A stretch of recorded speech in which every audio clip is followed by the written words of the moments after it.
Bonjour à tous et bienvenue pour ce webinaire sur la gestion des déchets. N'hésitez pas à m'indiquer dans le chat si vous avez des soucis, que vous ne m'entendez pas ou que vous ne me voyez pas ou que vous ne voyez pas l'écran. Bonjour Daniel, bonjour Théo. On est une vingtaine là ce matin autour du sujet des déchets, un sujet qui nous passionne chez OID comme l'énergie. Et dont je vais essayer aujourd'hui de vous donner un petit peu un aperçu, d'avoir un maximum d'échanges avec vous sur des problématiques que vous pourriez rencontrer, et puis de vous donner un peu le retour terrain de ce qu'on peut rencontrer dans les entreprises et les organisations qu'on accompagne. Sur le webinaire, du coup, pour ceux dont c'est pas le premier, vous allez m'entendre dire la même chose. Pour les autres, vous avez sur le côté plusieurs petits boutons. Le chat où vous pouvez poser des questions où certaines personnes nous saluent. Bonjour Camille. Et vous avez également, vous allez voir apparaître des sondages de temps en temps. On a essayé de faire en sorte que ces webinaires soient le plus interactifs possible. Donc, il y aura des petits sondages sur le côté auxquels vous pouvez répondre de manière anonyme. Et puis, du coup, ça permettra d'échanger aussi sur les différentes thématiques. Et ben, du coup, on va tester si ça marche tout de suite en vous posant une petite question qui nous intéresse, nous, beaucoup. Savoir comment vous avez eu connaissance de ce webinaire. Et donc, ça permet de vérifier que vous voyez bien où sont les sondages aussi et que ça fonctionne. Voilà, est-ce que c'est par notre site internet, notre newsletter, autre. Et donc petit à petit, à la fin, vous verrez, vous aurez tous les résultats de ce sondage.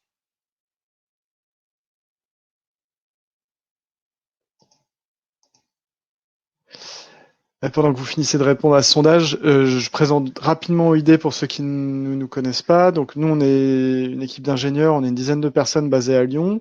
On intervient sur tout le territoire. On travaille sur tout ce qui va tourner autour des flux, de l'énergie, des déchets, des matières et de l'eau. Et on est indépendant de tout prestataire. Nous, on a créé le cabinet il y a 10 ans avec la volonté de réconcilier la performance économique et environnementale. On a accompagné à ce jour un peu plus de 400 clients, 400 sites, avec 80% de secteur industriel, mais depuis plusieurs années, pas que, puisqu'on travaille par exemple pour la chaîne de télé Arte ou des aéroports, des domaines plus qui relèvent plus du tertiaire. Donc voilà, je l'ai dit, on intervient sur tout le territoire. Merci pour la réponse au sondage. Je vois que la rubrique autre a remporté l'unanimité à 80%. Je vous remercie d'y avoir répondu. L'objectif du webinaire, là, on a 1 heure ensemble. On a un petit peu de temps du coup pour aller dans le détail. Rapidement vous donner le contexte réglementaire et celui des industriels et plus largement celui des entreprises autour des déchets. Avoir quelques bases sur les déchets, quelques notions de réglementaire, c'est important. J'irai pas trop dans le détail parce que c'est pas l'objet de faire 1 heure sur du réglementaire. Et puis j'ai fait une synthèse et je pourrais pointer des ressources si vous voulez aller plus loin. Parler un petit peu de tout ce qui est relations contractuelles et des relations qu'on peut avoir avec son prestataire, et puis changer de regard sur les déchets. Je le dis maintenant en introduction, mais c'est très important pour nous. Il y avait d'autres webinaires qui étaient plutôt sur le coût complet des déchets, la réduction à la source. Là, on est plutôt en aval, on est plutôt, on considère qu'on a déjà essayé de réduire les déchets, de les supprimer, de les substituer, de les réemployer. Et là, on est plutôt sur, en gros, j'ai des déchets, comment je les gère et comment je les pilote du mieux possible. Évidemment, et je le redirai, on terminera là-dessus dans le webinaire en changeant un peu de perspective. Il y a un enjeu énorme sur la réduction à la source et sur le réemploi, et c'est tout l'objectif de la feuille de route économie circulaire qui est sortie récemment. Donc, je tenais à le préciser. Là, on est plutôt sur l'aval. Dans l'autre webinaire qu'on avait fait sur la réduction à la source, on est plutôt sur l'amont et comment se challenger là-dessus. J'en parlerai aussi dans ce webinaire, mais là, on est plutôt sur l'aval. Hop, je resitue rapidement le contexte, et c'est quelque chose dont j'avais parlé lors du webinaire sur le coût complet. Donc, il y a cette loi de transition énergétique pour la croissance verte qui a quelques années maintenant, qui a introduit la notion d'économie circulaire. La prévention des déchets et une gestion efficace des ressources est au cœur d'une démarche d'économie circulaire. Donc, c'est devenu, là, depuis quelques années, une vraie priorité du gouvernement. Et c'était déjà une priorité des entreprises et des industriels, mais ça s'accélère très clairement. Et on va en parler à travers des impacts que peuvent avoir notamment la FREC ou la loi AGEC. Du coup, donc la FREC, c'est la feuille de route économie circulaire qui est sortie récemment, dont l'objectif c'est vraiment de produire mieux avec moins de ressources, donc aussi moins de déchets. Et la loi AGEC, du coup, anti-gaspillage et économie circulaire, qui a de nombreux impacts que j'ai essayé de synthétiser ici dans une liste qui est pas exhaustive, en tout cas qui vous donne une idée de l'impact que va avoir cette loi. Un vrai haro sur les plastiques jetables. Alors, je pense qu'au sein de vos organisations, vous l'avez peut-être déjà aperçu, la fin des gobelets en plastique, la fin de la vaisselle jetable, tout ce qui est paille, etc. Ça impacte énormément le secteur de la restauration, mais ça impacte aussi certains de nos industriels qui travaillaient ce genre de produits, qui fabriquaient ce genre de produits et qui sont un peu obligés de se réinventer. La consigne, qui fait beaucoup débat parce que c'est encore assez flou. C'est vraiment poussé par la secrétaire d'État d'augmenter la quantité de déchets qu'on valorise notamment sur les bouteilles en plastique en favorisant la consigne. Il y a un vrai sujet autour de la durée d'usage et l'information du consommateur, donc ça aussi, ça vous impacte en tant que fabricant de produits si vous êtes en B2C. Et aussi en B2B si par exemple votre client fait du négoce. L'amélioration des consignes de tri, donc ça c'est un impact fort puisqu'il va y avoir une uniformisation des logos et des couleurs pour les contenants. Alors aujourd'hui c'est un petit peu la jungle en France. Vous allez à Nantes, à Lyon, à Paris. Déjà dans les villes, c'est pas les mêmes couleurs de bac pour le recyclable. Et dans les entreprises, il y a souvent pléthore de couleurs et du coup difficile de s'y retrouver, par exemple pour des sous-traitants ou pour tout simplement le salarié entre chez lui et l'entreprise. Donc ça va être uniformisé. Vous avez dû voir aussi sur les produits de grande consommation, par exemple le paquet de céréales que vous mangez le matin, que maintenant c'est beaucoup plus clair. Il y a un logo le triment du coup qui vous indique que l'étui en carton est à recycler et l'étui en plastique à l'intérieur est à mettre avec les ordures en mélange. Donc c'est beaucoup plus clair que ce qu'on pouvait avoir avant pour faciliter le tri auprès des consommateurs. Il y a des nouvelles filières REP, donc responsabilité élargie du producteur. Il y en avait déjà beaucoup sur les pneus, sur les vieux bateaux, sur le papier. Il va y en avoir une qui est très attendue sur les déchets du bâtiment, parce que on le verra tout à l'heure, c'est un gros enjeu. Il va y en avoir une sur les jouets, ça aussi c'est une bonne chose. Sur les cigarettes, notamment, c'est un déchet qu'on n'arrivait pas à recycler, qui posait beaucoup de problèmes sur l'environnement. Et donc là, ce qu'on fait en mettant en place une REP, c'est qu'on oblige les industriels à s'organiser pour mettre en place une filière portée par exemple par un éco-organisme. Un État plus exemplaire, donc l'État avec une majuscule, puisque l'État aujourd'hui représente quasiment 10%, avec la commande publique, représente près de 10% du PIB. Donc l'État s'est dit, tant qu'à imposer un certain nombre de choses, nous aussi, de par le volume d'achat qu'on représente, on doit être plus exemplaire, et donc avec un certain nombre d'impacts sur la commande publique, et donc une orientation assez forte qui va être donnée enfin plus forte, qu'on espère qui va être donnée dans les marchés publics, donc une nécessité pour les entreprises d'intégrer ça aussi dans leur stratégie. Et une bonne chose aussi, l'interdiction très claire dans cette loi AGEC de détruire les invendus. Donc ça, c'était une aberration aussi, et ça va avoir un impact sur la grande distribution, mais aussi sur des gens qui, par exemple, achètent avec un H, la marque fabrique ce que vous pouvez acheter dans les bureaux de tabac avec les petites maquettes que vous achetez plusieurs séries. Tout ça maintenant, ils doivent se réinventer parce qu'ils vont plus pouvoir jeter tous les numéros qu'ils ne vendent pas. Donc un impact assez fort. De plus en plus d'initiatives zéro déchet, vous en avez peut-être entendu parler. Alors c'est très dur le zéro déchet, notamment pour un site industriel. On sera les premiers à dire que du coup il y a de l'incompressible, mais c'est quelque chose qui apparaît de plus en plus. On essaye vraiment de faire sans déchets. Vous voyez par exemple dans la grande distribution le vrac se mettre en place, le fait qu'on commence à pouvoir amener nos contenants. Voilà, ça bouge autour de ça, surtout porté par une volonté de réduire les déchets plastiques. Sur les entreprises qu'on voit à la fois tertiaire et industrielle, c'est qu'il y a toujours une bonne maîtrise des coûts en termes de facture de déchets, mais un petit peu moins des quantités. Ça pose problème parce que là, vous voyez qu'à travers cette loi AGEC, on cherche vraiment à travailler sur les quantités, sur la réduction à la source, sur essayer de réduire le volume de déchets. Donc c'est plutôt les quantités qui nous intéressent pour coller avec cette tendance réglementaire et ce besoin des consommateurs. Et on voit quand même encore un manque de maîtrise global, c'est pas le vrai pour toutes les entreprises, quand même un manque de maîtrise sur les quantités. chose qu'il y a moins sur les coûts. On rentre dans le vif du sujet. N'hésitez pas à me poser toutes les questions que vous voulez sur le chat. J'y répondrai au fur et à mesure. On avance un petit peu. On rentre dans le vif du sujet avec les déchets en définissant ensemble ce qu'est un déchet. Et la réglementation est très claire. C'est tout résidu d'un processus de production, de transformation ou d'utilisation, toute substance, matériau, produit que son détenteur destine à l'abandon. Donc cette notion d'abandon, elle est très importante et elle est cruciale. Ça veut dire qu'à partir du moment où je vais abandonner quelque chose, ça devient un déchet. Et donc il y a une décision de jeter quelque chose, et c'est de là que le produit ou la substance devient déchet. C'est important parce que du coup c'est plus du tout la réglementation qui s'applique entre un déchet ou un coproduit par exemple. Dans l'industrie agroalimentaire, on a beaucoup de coproduits. Si vous fabriquez du lait pour bébé, vous allez acheter du lait de vache, vous allez le travailler, vous allez le mettre sous forme de poudre, et vous allez avoir pas mal de coproduits que vous allez par exemple pouvoir envoyer en alimentation animale. Dès lors qu'ils ont une filière et qu'ils sont tracés, vous ne les destinez pas à l'abandon, c'est pas des déchets, et donc ils ont pas le statut, ils n'ont pas les mêmes obligations de traçabilité. Et donc c'est très important de comprendre que dès lors que je passe en déchets, j'ai plus de contraintes et ça va me coûter de plus en plus cher. C'est très important de se demander de limiter dès qu'on peut le passage au statut de déchet. Je vous donne un aperçu des chiffres nationaux pour après redescendre un peu plus dans le détail. Les ménages, c'est à peu près 40 millions de tonnes de déchets par an, ça représente 580 kilos par habitant. Ça, il n'y a pas une baisse folle depuis 10 ans sur ce volume-là. Ça veut dire que on génère pas, contrairement à ce qu'on pourrait penser, de moins en moins de déchets.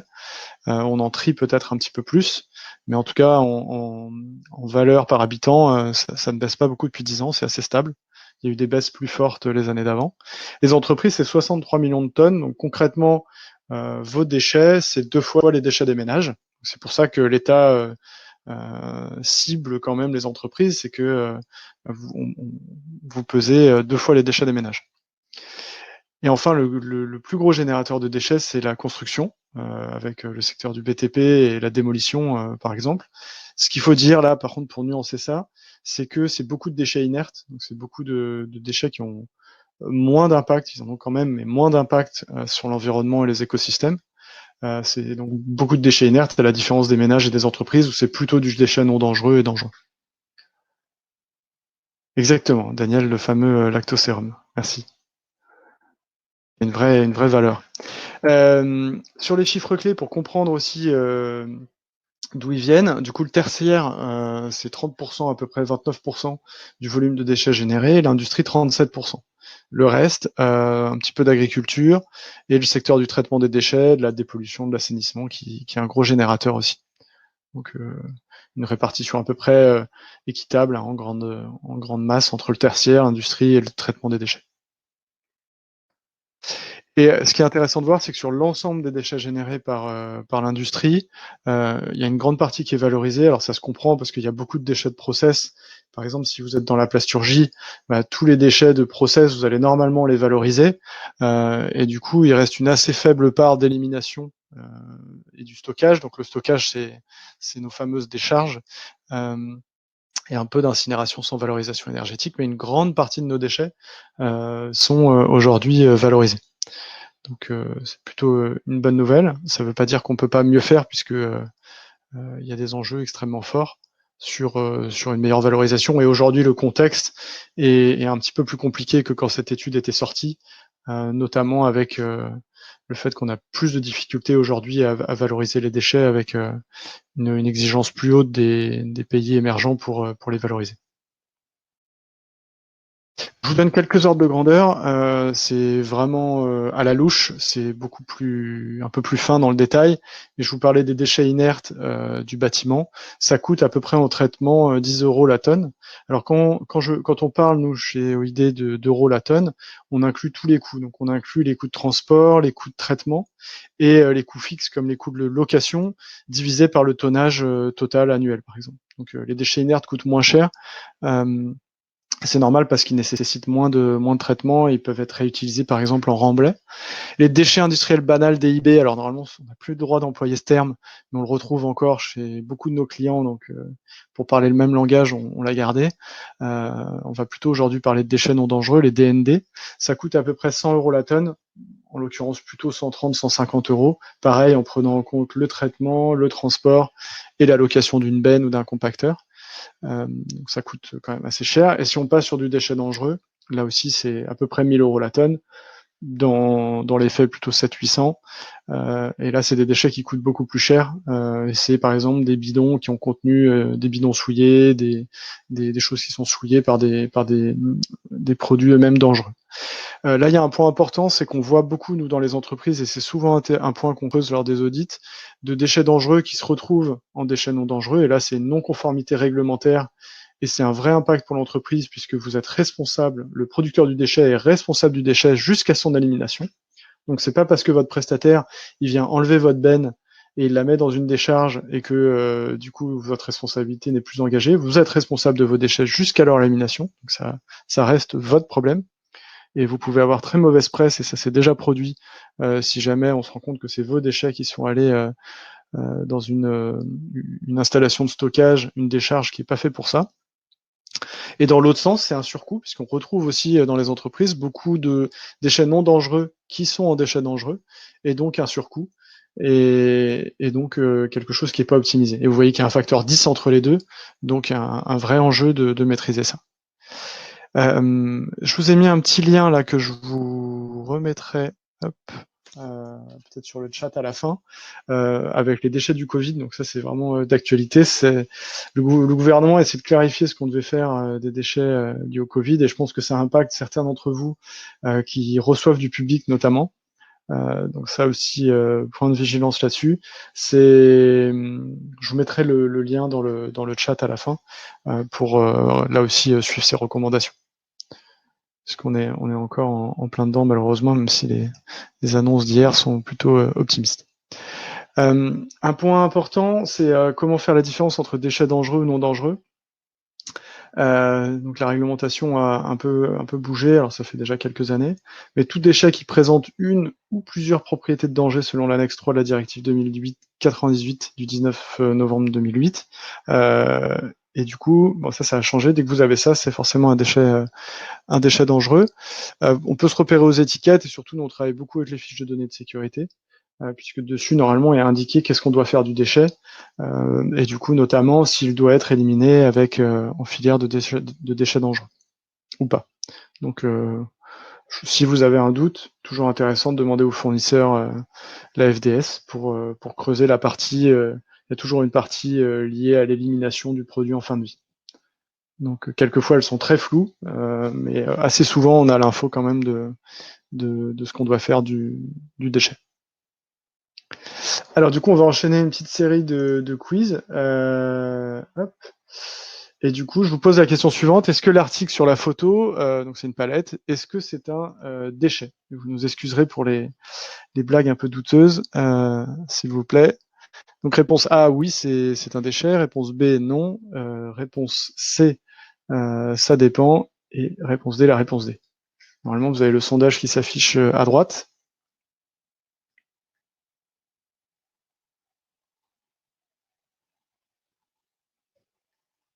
Hop, donc voilà, ça commence à répondre.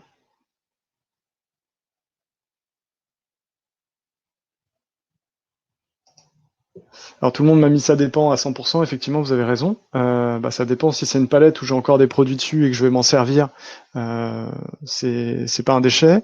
Si c'est une palette que je mets de côté et que je vais réutiliser pour une expédition ou pour autre chose, ça n'en est encore pas une. Si je l'ai mis de côté sur par exemple je les ai stockées dans ma zone de stockage déchets. Elles sont pas cassées, et c'est un prestataire qui vient les chercher, qui les répare et qui s'en resserre. C'est a priori pas non plus un déchet. Par contre, si elle est cassée, je l'ai jetée dans ma benne bois, et ben là, par contre, ça va devenir un déchet. Avec ce que je disais tout à l'heure, un impact fort sur le suivi que vous devez faire. On en parlera tout à l'heure, et sur les contraintes que ça représente. Deuxième question, est-ce que l'article sur la photo suivante, donc c'est des bidons, c'est un déchet? Oui, non, ça dépend. Dès la réponse D.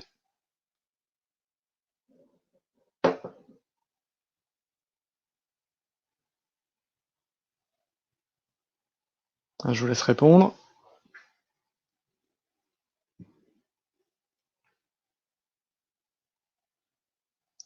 Ça dépend.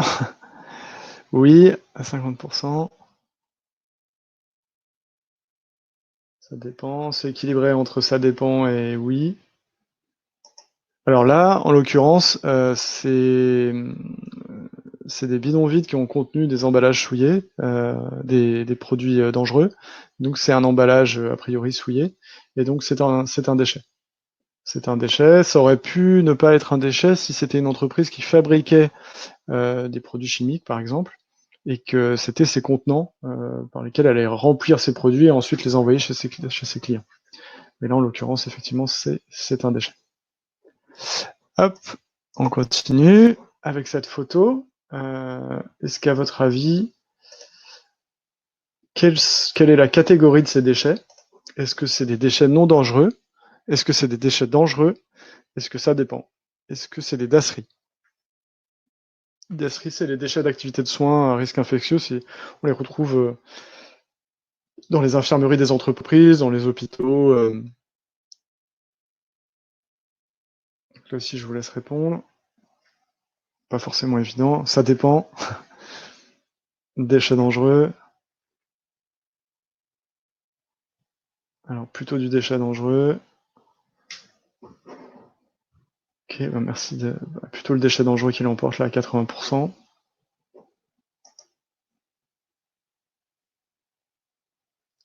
Alors, Élise, il peut pas y avoir un système de navette ou de conditionnement avec le fournisseur? Si, tout à fait. Dans ce cas-là, en fait, si le fournisseur, vous renvoyez vos emballages vides au fournisseur pour qu'il vous re-remplisse des produits, c'est pas un déchet puisque vous ne destinez pas cet emballage à l'abandon. Tout à fait, s'il y a un système de navette, pas forcément, toute la réglementation qu'on va voir après ne s'impose pas forcément. Merci de le mentionner, effectivement, il peut y avoir un système de navette. Alors, vous avez répondu en majorité déchets dangereux. Alors oui, c'est le plus logique. Ça va juste dépendre de par quoi c'est souillé tout ça en fait. Donc a priori, vu la tête que ça a, on a l'impression que c'est quand même des trucs pas très très propres dessus. Mais si c'est des gants et des masques qu'on utilise pour travailler par exemple des déchets inertes, par exemple une entreprise qui ferait je trouve un cas en même temps, du polissage de marbre qui serait en contact avec aucun déchet dangereux, ça pourrait être considéré comme un déchet non dangereux. Il pourrait y avoir un problème s'il y avait beaucoup de poussière à l'intérieur de marbre, ça serait un déchet qu'on appelle pulvérulent, où là les opérateurs de déchets, quand ils vont les récupérer, ils auraient un risque à inhaler de la poussière puisqu'ils n'auraient peut-être pas de masque. Donc voilà, ce que je voulais amener à travers cette question, c'est bien se demander qu'est-ce qui souille en fait le déchet, et est-ce que ça en fait quelque chose de dangereux ou non. Merci pour vos réponses. Alors, les fameux gobelets, qu'on risque de voir malheureusement un peu plus réapparaître avec le contexte. Est-ce que ces déchets sont des déchets non dangereux? Est-ce que c'est des déchets valorisables? Je ne vois pas de quoi vous parlez, j'utilise un mug personnellement. Et D, la réponse D.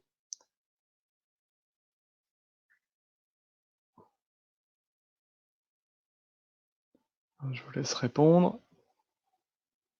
Est-ce que c'est des déchets non dangereux? Est-ce que c'est des déchets valorisables? Est-ce que personnellement vous utilisez un mug et donc il n'y a pas de gobelet? On est à 50-50. Tout le monde pour l'instant, enfin, pas eu encore de réponse. Déchets valorisables. Très bien. Du coup, on est à moitié-moitié. Ah non, 66%, merci. Effectivement, vous avez raison, c'est un déchet non dangereux. Et tant mieux si vous utilisez un mug, parce que du coup, ça réduit ce volume. Ça, en l'état, c'est pas valorisable puisqu'on a plusieurs types de gobelets mélangés. Il faut savoir que les gobelets blancs, comme ça, ils sont principalement en polystyrène et c'est eux qui font principalement l'objet d'une interdiction depuis le 1er janvier. Et du coup, vous avez dû voir peut-être dans vos machines à café là, avant le confinement, on est passé sur des gobelets transparents en polypropylène. Alors on sent très bien la différence entre polypropylène et polystyrène, puisque le polypropylène isole moins la chaleur et donc on a tendance à se brûler avec son café. Par contre, les gobelets en polypropylène transparent sont recyclables. On pourrait très bien imaginer qu'on les récupère tous et qu'on les valorise dans une filière. Le polypro, aujourd'hui, c'est un plastique qui se valorise très bien. Donc, déchets non dangereux, en l'état, ça irait en déchets non dangereux. Je passe rapidement sur la réglementation déchets parce que je pense que vous avez les bases et puis je vais juste aller à l'essentiel.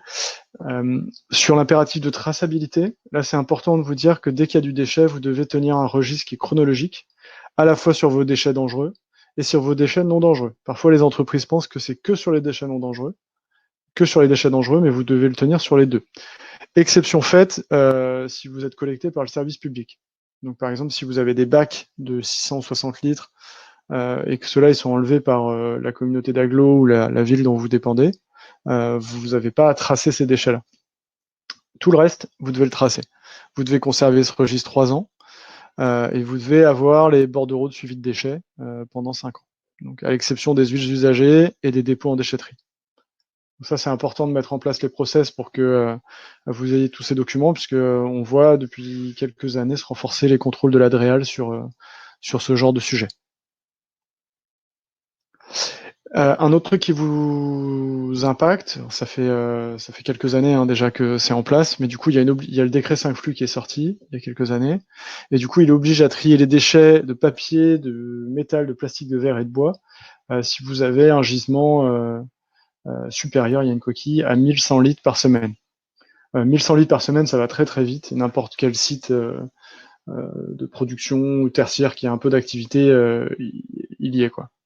Donc tout le monde est concerné par ce décret-là, et les déchets doivent être entreposés et collectés soit séparément, donc vous avez au moins 5 filières ou 5 poubelles, soit mélangés, auquel cas après votre prestataire qui vous les reprend doit vous fournir une attestation de tri 5 flux. C'est parfois pas facile à obtenir. Pour que vous puissiez prouver, vous, que vous respectez le tri 5 flux, puisque votre prestataire vous les trie. C'est important de dire aujourd'hui que du coup, ça va vous coûter beaucoup plus cher si vous faites faire le tri par un prestataire que si vous triez vos matières et vous essayez de les valoriser. Donc c'est sûr que c'est plus tranquille pour vous, mais ça a un coût, et ça a un coût significatif. Et si vous ne le respectez pas, ce décret 5 flux, le risque d'amende, c'est 150 000 euros plus mise en demeure. Donc quand même, aujourd'hui, enfin, les échos qu'on a nous, hein, c'est qu'il y a assez peu de pénalités, mais nul n'est censé ignorer la loi, et c'est quelque chose que je pense on va se voir renforcer là sur les années qui arrivent. Ça complète un premier décret qui était sorti, qui va sortir en 2025 pour le tri des textiles également obligatoire. Une autre obligation, c'est le tri des papiers de bureau, donc à la source, pour toute implantation. Donc là, le terme implantation est important, de plus de 20 personnes. Donc vous avez les définitions juste en dessous. Une implantation, c'est un site géographique regroupant un ou plusieurs producteurs de déchets desservis par le même prestataire de gestion de déchets. Et par personnel, les 20 personnes, on entend tout personnel de droit public ou privé, dont les fonctions impliquent la production de déchets de papier de bureau. Donc si vous avez une usine de 100 personnes avec 90 opérateurs qui travaillent au final assez peu de papier, vous n'êtes pas soumis à cette réglementation. Si par contre vous êtes un site, vous avez au moins 30 personnes qui sont sur l'administratif ou des fonctions support, bah là vous êtes soumis. Donc voilà, un bon ratio pour nous, c'est quelque chose qu'on regarde assez rapidement, c'est à peu près 25 kilos par personne et par an de papier. Donc on se rend compte qu'il y a beaucoup d'écarts, et c'est aussi un levier d'économie de tenter de réduire à la source et de numériser, puisqu'après ça fait autant de papier à trier et à valoriser. Sur les biodéchets, alors ça fait un petit moment que c'est obligatoire aussi. Tous ceux qui produisent des biodéchets, donc ça peut être de la grande distribution, des restaurants, mais aussi des usines agroalimentaires, ou des sites industriels ou tertiaires qui reçoivent beaucoup de public ou qui ont des cantines avec un certain nombre de repas par jour. Certains sites sont très surpris d'être soumis à cette réglementation parce que ils ont 400-500 personnes sur site, et puis tout le monde va manger à la cafette le midi. Et du coup, là, il faut bien faire attention à ce que son prestataire, par exemple, si c'est quelque chose qui est en délégation, intègre dans son contrat la gestion des biodéchets, parce que en tant que site, c'est vous qui êtes responsable de ces déchets-là, tant que c'est pas contractuellement verrouillé avec votre prestataire, comme Sodexo, par exemple. Et donc là, on est très vite au seuil, puisque c'est 10 tonnes par an. Et à partir de 2025, ça sera étendu à tous les professionnels. Donc quelque chose qui une vraie volonté de légiférer là-dessus pour structurer la filière. Je vous partage, avant qu'on élargisse un peu le scope, quelques astuces pour bien maîtriser sa facture déchets et piloter son budget. Donc ça, c'est des choses qu'on voit fonctionner chez nos clients là depuis de nombreuses années.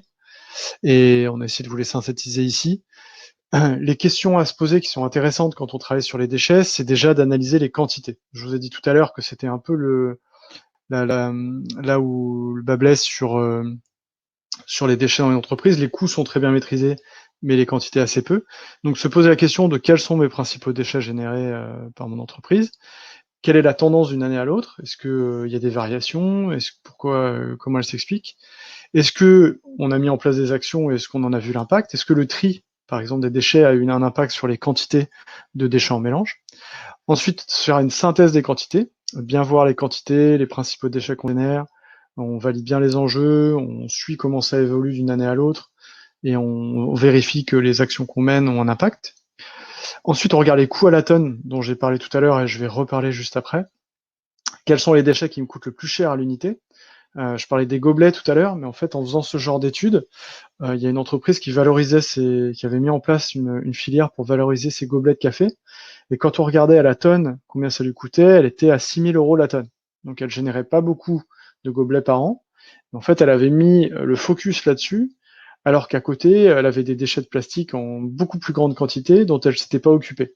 Donc ça permet aussi de reprioriser ça et d'optimiser en premier les quantités et les coûts les plus importants, d'avoir quelque chose que vous connaissez très bien, qui est une approche Pareto pour mettre le focus sur là où il y en a besoin. C'est important aussi parce que si on met en place des filières et de la valorisation, c'est important de vérifier que bah, ça coûte pas plus cher à l'entreprise que de pas trier. Parce que sinon, ce qui va se passer, c'est que quand vous allez rencontrer des difficultés économiques plus importantes ou que vous allez chercher à réduire vos coûts sur certains postes, c'est ceux-là que vous allez enlever en premier.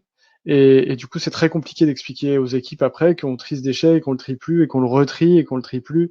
Et du coup, ça fait aller d'avant en arrière et ça clarifie pas votre message. Donc, nous, notre préconisation, c'est de s'assurer au début que les filières en place, elles sont performantes. En tout cas, elles sont plus performantes que de pas trier, même pour les aspects réglementaires. Et comme ça, on est sûr de les garder dans le temps. Donc, il y a d'autres choses plus prioritaires à faire dans une entreprise que pour nous, trier les gobelets. On peut en arriver là, mais ça veut dire qu'on a fait toutes les actions prioritaires avant. Et puis après, la synthèse des dépenses qui est importante aussi, avec le total des coûts, les enjeux, les évolutions, et savoir où sont les dépenses. Ce qu'on conseille de faire aussi, nous, c'est intégrer dans votre registre de déchets, c'est très simple pour le pilotage des déchets, c'est d'avoir le tonnage, d'avoir les coûts fixes de location, le nombre de fois où du coup il y a eu des rotations, donc on est venu vous chercher vos bennes. Vous avez votre coût variable, de calculer le coût en euros par tonne dont je parlais tout à l'heure, le total par mois, et puis d'évaluer des différences entre des situations initiales et des situations finales. Donc permet de bien suivre l'évolution par déchet, par poste, par an, et d'éviter toute dérive. Ça c'est important. Et c'est ce que je vous mets là. Ça permet de se rendre compte s'il y a des dérives sur les coûts de rachat ou les coûts de traitement, par exemple, sur certains matériaux. Et du coup, bah, c'est ça la formule, hein, c'est le coût unitaire de location fois 12 mois, le coût unitaire de transport fois le nombre de rotations, plus le coût de traitement à la tonne, et cette partie-là divisée par le tonnage. Et on voit que par exemple sur des déchets, les DIB, les ferrailles, les cartons, ça permet de constater des écarts par an et de réagir tout de suite avec le prestataire en parlant sur une base qui est indépendante du volume d'activité ou du volume de déchets générés ou du prix de rachat par exemple. Donc là tout de suite on peut dire bah, y a un souci sur le carton où il y a une variation assez forte, pareil sur le plastique. Donc là ça permet d'échanger avec son prestataire sur une base de discussion qui est saine et donc de pouvoir réagir très vite. Ça, c'est assez facile à mettre en place, on le met systématiquement en place quand on commence à travailler sur les déchets, ce petit indicateur euro par tonne. Donc comment lire une facture et calculer ça et pouvoir remplir son tableau? En gros, vous devez être familier avec ça, mais on retrouve le traitement des DIB, la TGAP, je vais en parler juste après, c'est la taxe générale sur les activités polluantes. On retrouve 35,9 tonnes qui nous ont coûté 3 266 €. On a un compacteur qui a tourné 8 fois et ça nous a coûté 640 euros. Et on a loué des bacs, on a loué 21 bacs qui nous ont coûté 105 euros. Donc, les factures, elles sont assez différentes entre les prestataires, mais en général, on retrouve normalement le tonnage, le nombre de rotations et les coûts de location assez facilement. Juste faire un petit focus sur un truc qui vous impacte aussi, la taxe générale sur les activités polluantes, la TGAP. Donc ça, c'est une taxe qui est due par les exploitants d'usines d'incinération et d'installations de stockage, donc autrement appelées les décharges, et elle est répercutée par vos prestataires sur vos factures. Donc ça, il faut savoir que c'est un peu le levier qu'a le gouvernement pour vous pousser à réduire à la source, au réemploi, au recyclage, sur lesquels il n'y a pas de TGAP. Donc il reste de la TGAP sur l'incinération et sur l'enfouissement, et ça va augmenter très fortement.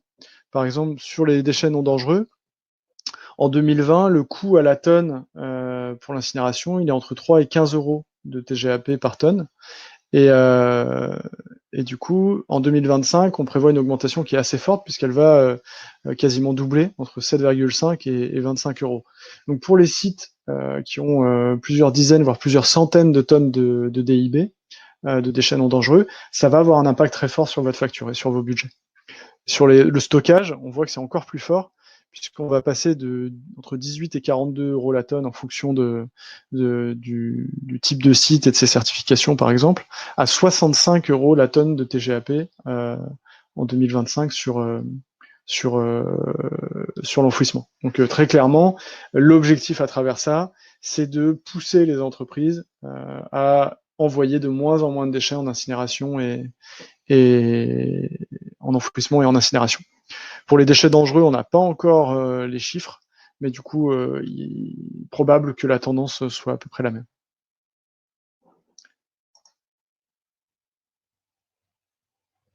Alors, Daniel, la difficulté, c'est que l'entreprise suive ses indicateurs.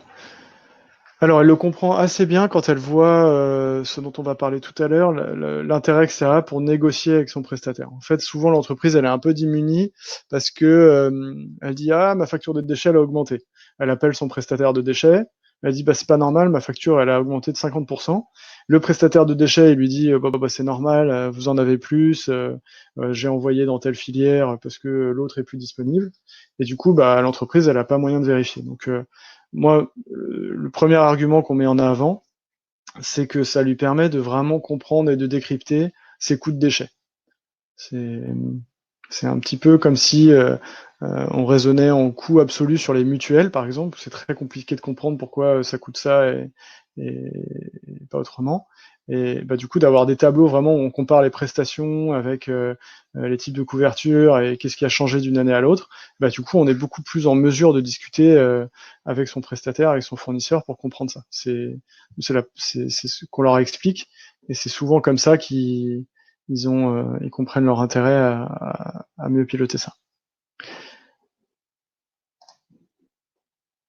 Je vous pose une petite question, du coup, pour appliquer la formule sur un exemple assez simple, justement, pour que vous puissiez le faire sur un exemple. À votre avis, quel est le coût en euros par tonne de la filière DIB suivante? Donc, je vous affiche le petit sondage où il y a plusieurs possibilités. Du coup, je vous rappelle la formule.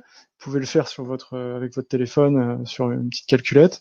Donc, la formule, c'est le nombre de rotations qu'il y a eu fois le coût unitaire de rotation, les coûts de location du compacteur fois, donc là en l'occurrence c'est juste sur cette facture-là, est-ce qu'il y a d'autres locations, et tout ça divisé par le nombre de tonnes. Donc est-ce que ça fait 121 euros la tonne, est-ce que ça fait 155 euros la tonne, 153 euros la tonne, est-ce que c'est trop cher? Vu que vous avez qu'une possibilité, si vous répondez trop cher, c'est la porte de sortie, c'est la facilité.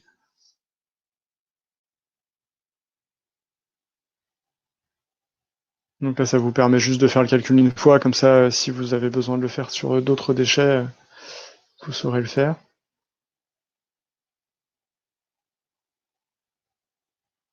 Je vous laisse juste une minute là pour faire le calcul. 153, 121, 55 ou trop cher.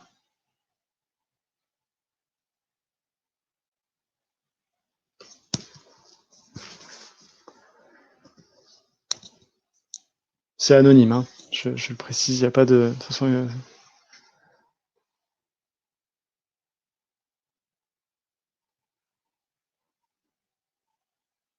Alors j'ai eu, je pense, plusieurs réponses. J'attends encore quelques secondes.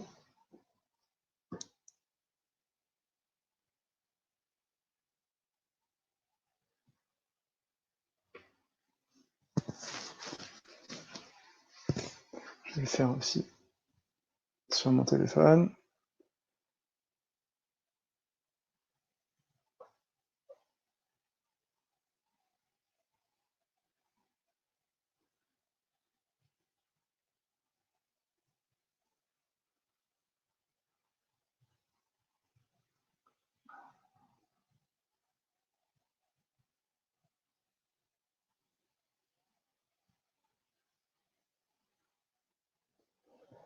Alors, du coup, j'ai 153 à 66% et 33% de réponse à 121 euros. La bonne réponse était 121 euros.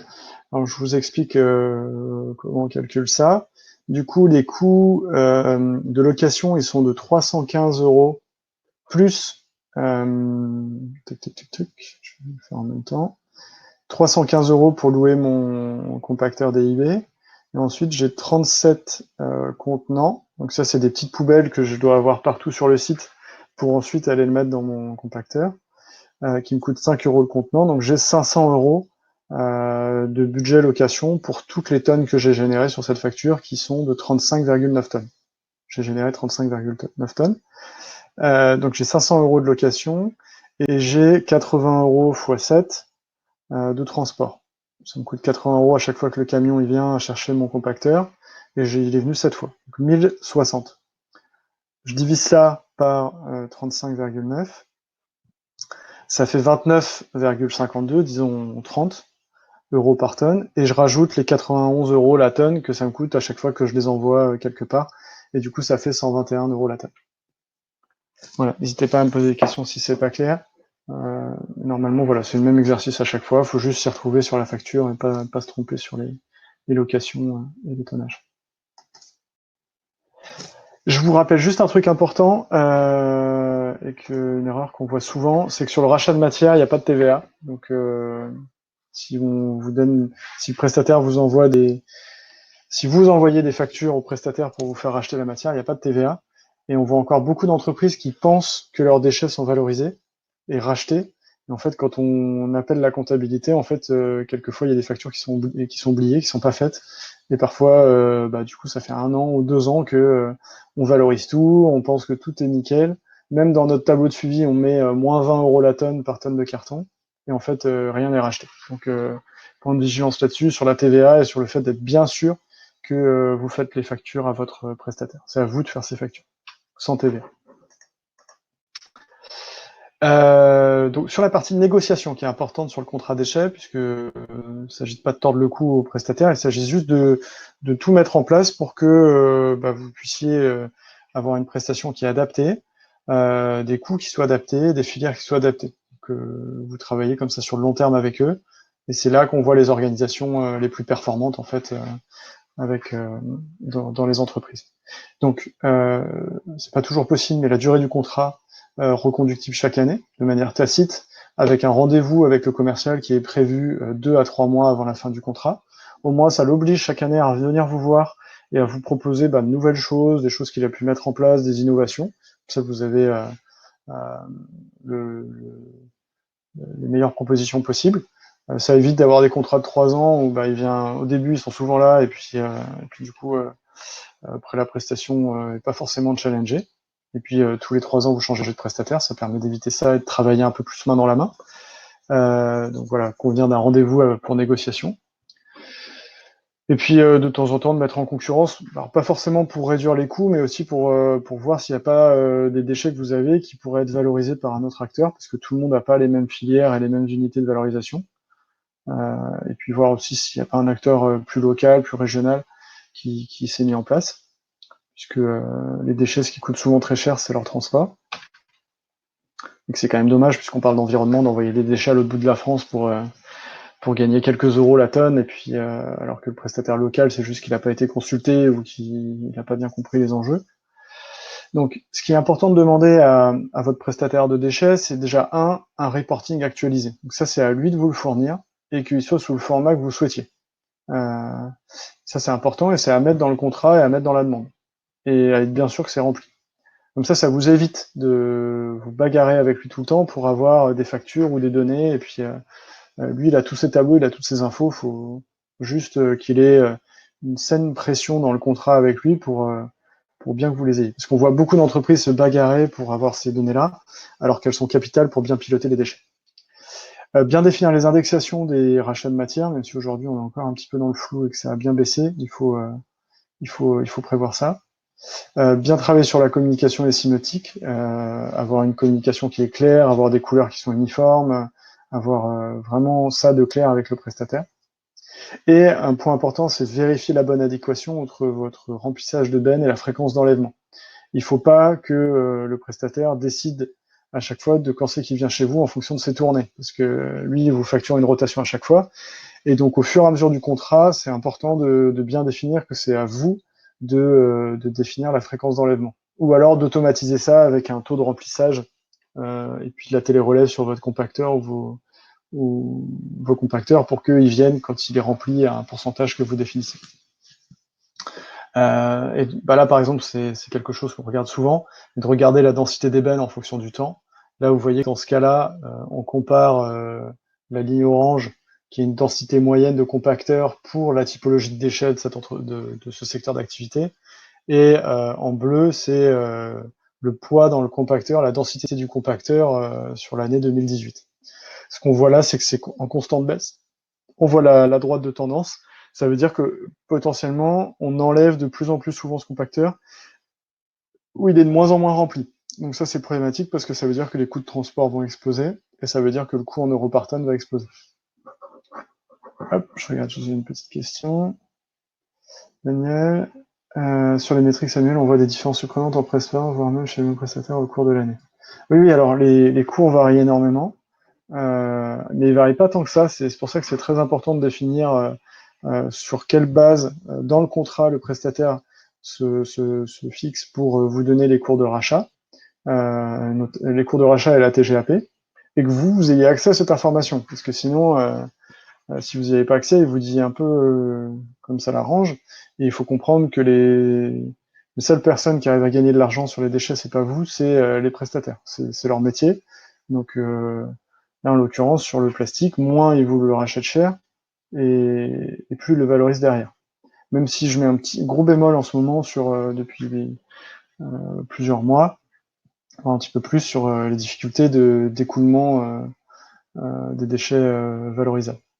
Mais de toute façon, vu la tendance dans laquelle on est, ça ne devrait pas durer et on a toujours besoin de matières premières secondaires, donc ça garde une valeur. Mais effectivement, il y a des grosses variations.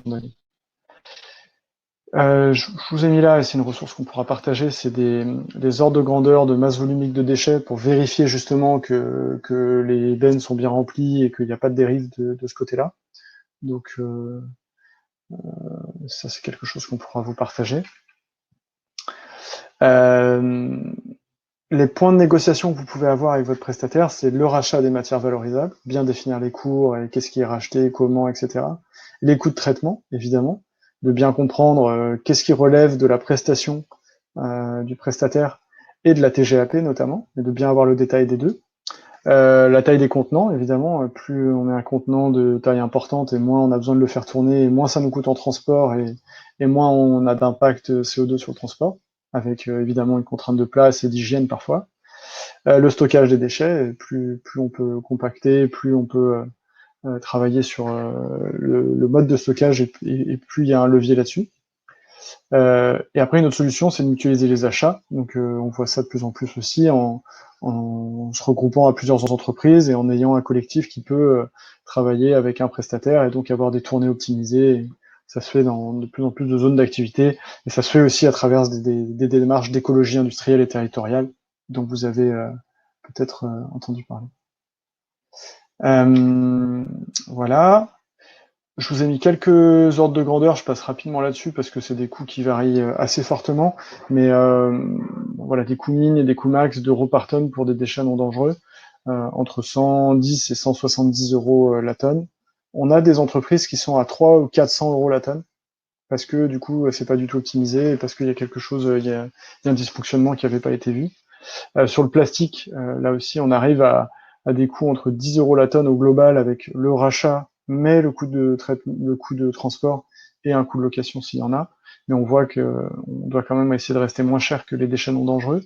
Des ordres de grandeur pour le bois entre 20 et 85 euros la tonne, le papier entre 20 et 80, le carton entre 20 et 80 euros la tonne, la ferraille entre moins 120 et 50 euros, les palettes. Donc ça veut dire très concrètement que le rachat est supérieur, est bien supérieur au coût qu'on peut avoir en face. Les palettes également, et les déchets dangereux, je vous disais tout à l'heure 1000 euros, mais voilà, on est plutôt entre 550 et 1000 euros. Attention à ces chiffres, ils varient très fortement. Si vous êtes dans un endroit très reculé, que vous avez un prestataire de déchets qui vient de loin, du coup c'est beaucoup plus compliqué à avoir des coûts compétitifs. Vous avez des infos sur recyclage et récupération, l'usine nouvelle, il y a pas mal de sources de données là-dessus. Donc voilà, voir sur quoi est-ce que vos prestataires s'indexent. Il y a des logiciels comme Trinov qui est un partenaire qui permet de suivre tout vos BSD. Il y a un gros chantier qui est fait au niveau national pour rendre numérique les bordereaux de suivi de déchets et qui est une traçabilité informatique. Donc ça c'est en cours, c'est l'application Track Déchets. Donc, vous allez peut-être entendu parler. Et je vais répondre à ta question, Daniel, sur la valorisation plastique là juste après. Je voulais terminer là, puisqu'on arrive au bout de l'heure ensemble. Comment j'ai beaucoup parlé des filières vraiment des déchets tels qu'ils arrivent. Nous, comment est-ce qu'on aborde les déchets quand on commence à travailler avec une organisation? C'est évidemment le plus important, c'est se poser la question de est-ce que ce déchet est évitable? Vraiment, et ça c'est une question, on est assez surpris quand on fait des ateliers de brainstorming avec les entreprises là-dessus. On se rend compte quand même que si on y met de l'énergie et un peu de moyens, il y a pas mal de déchets qui peuvent être évités, avec parfois des réflexions qui vont très loin sur de la rupture de process et de l'innovation. Deuxième étape, c'est le réemploi. C'est du coup une fois qu'on s'est posé cette question, ce déchet on peut pas l'éviter. Est-ce qu'on peut éviter, pour éviter que cette matière produit consommable devienne un déchet? Donc là, la palette, typiquement, au lieu de la mettre dans la benne bois parce qu'elle est un peu cassée, est-ce qu'on peut pas la réparer, ou est-ce que quelqu'un peut pas la réparer pour nous pour qu'elle revienne dans notre circuit? Est-ce qu'on peut pas se servir de nos bidons pour travailler avec le fournisseur pour faire un système de navette, comme le disait Elise? Donc voilà, on est là. Donc là, on est toujours dans le non-déchet, déchet évité ou non-déchet. Et ensuite, on passe dans le déchet. Donc concrètement, j'ai pas réussi à faire de la prévention ou à réemployer. Est-ce que ce déchet peut être recyclé? Est-ce que je peux trouver une filière de valorisation? Si je peux pas, est-ce que on peut récupérer le pouvoir calorifique de ce déchet en l'incinérant et en récupérant l'énergie pour alimenter des réseaux de chaleur ou faire de la cogénération? Et puis la dernière étape, on peut rien faire. Est-ce qu'on pourrait repartir faire un gros reset? Ça, c'est des choses extrêmement intéressantes sur lesquelles on est en train d'accompagner pas mal d'organisations. C'est vraiment de faire un peu table rase et de se dire, ok, on a ce déchet, il est vraiment problématique parce qu'on en a beaucoup. Comment on peut concrètement faire pour repartir d'en haut et pour soit le supprimer, soit le réemployer. Et là, ça demande vraiment de repartir d'assez loin et de repartir à zéro. Sur la valorisation du plastique, Daniel, en fait, sur les clients dans la plasturgie, on en a pas mal qu'on accompagne. Sur les déchets de process, même si les coûts ont un petit peu baissé, il y a toujours un besoin de matières premières secondaires.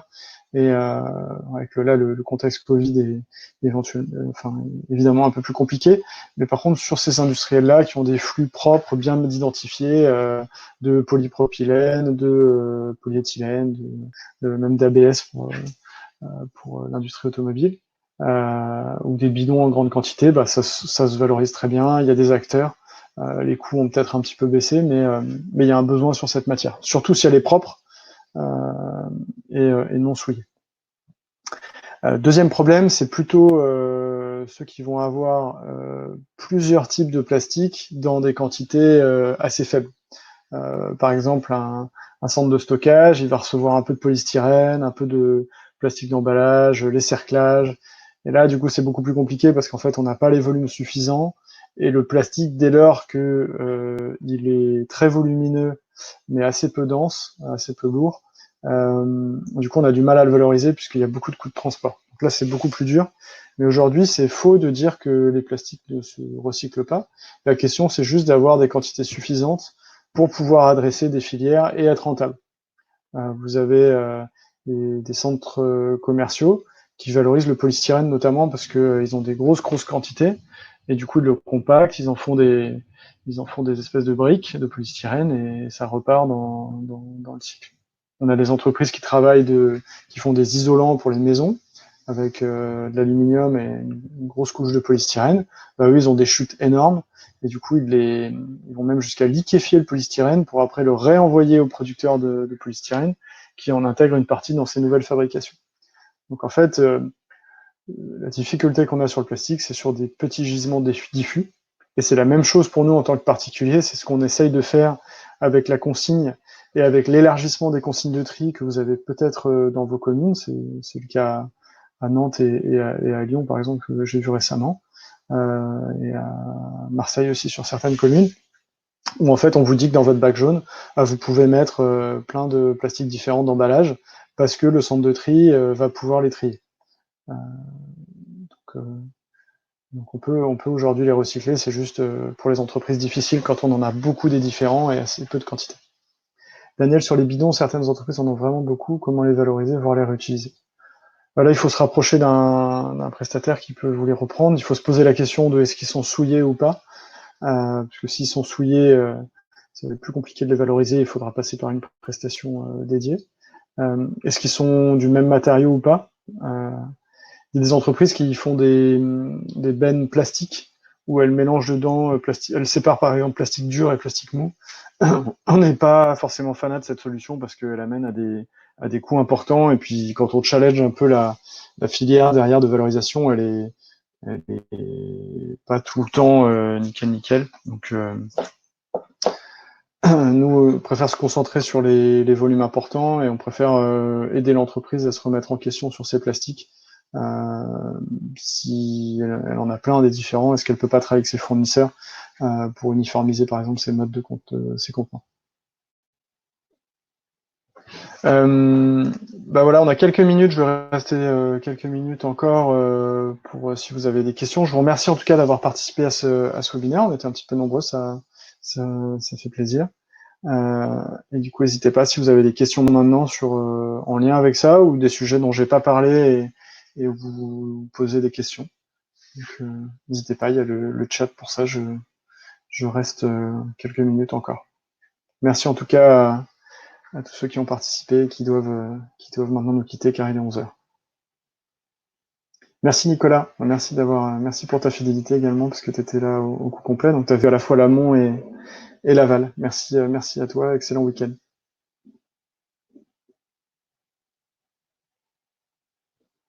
Alors, que penses-tu des fûts plastiques pour les brasseurs? Daniel, pour le conditionnement en fûts plastiques, pour leurs expéditions ou pour leur réception de matières premières? Merci Elise.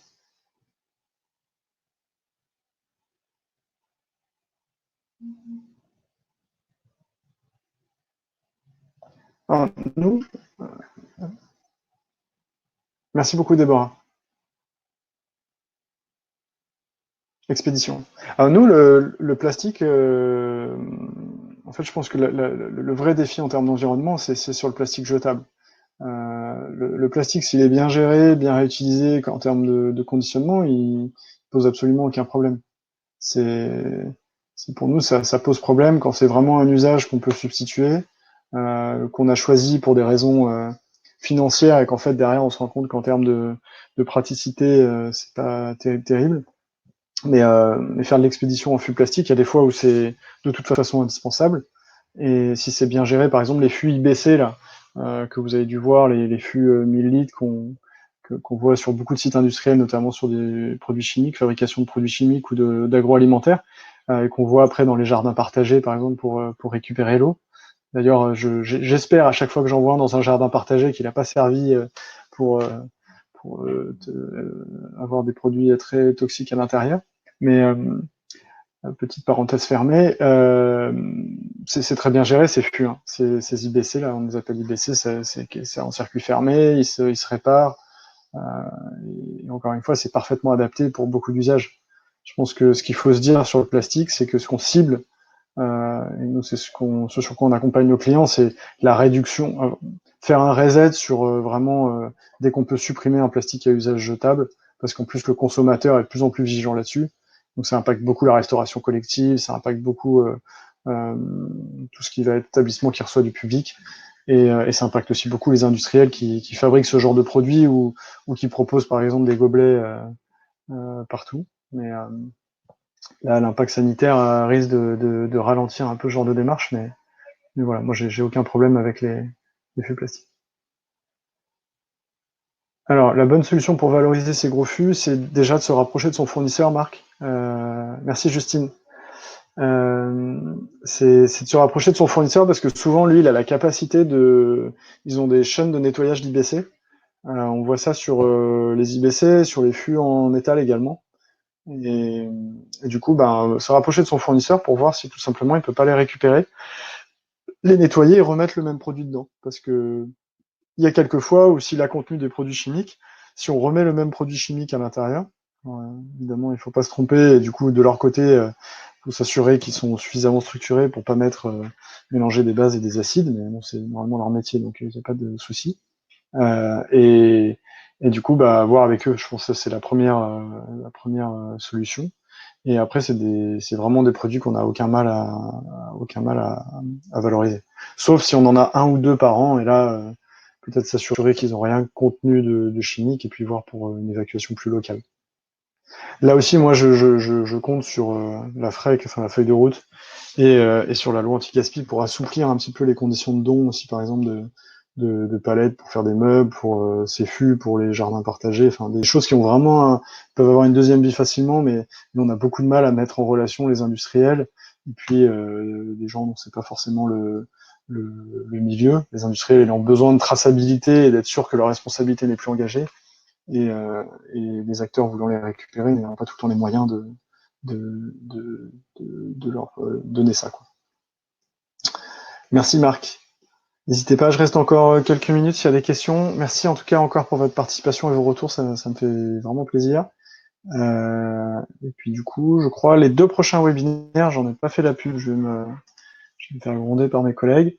Il y en a encore un sur le panneau solaire, je crois, qui arrive. Vous avez toutes les infos sur notre site, dans la rubrique webinaire, formation webinaire. Il y en a encore quelques-uns qui arrivent, et puis voilà. Merci à tous en tout cas encore, et puis bon long week-end à tous. Merci Camille.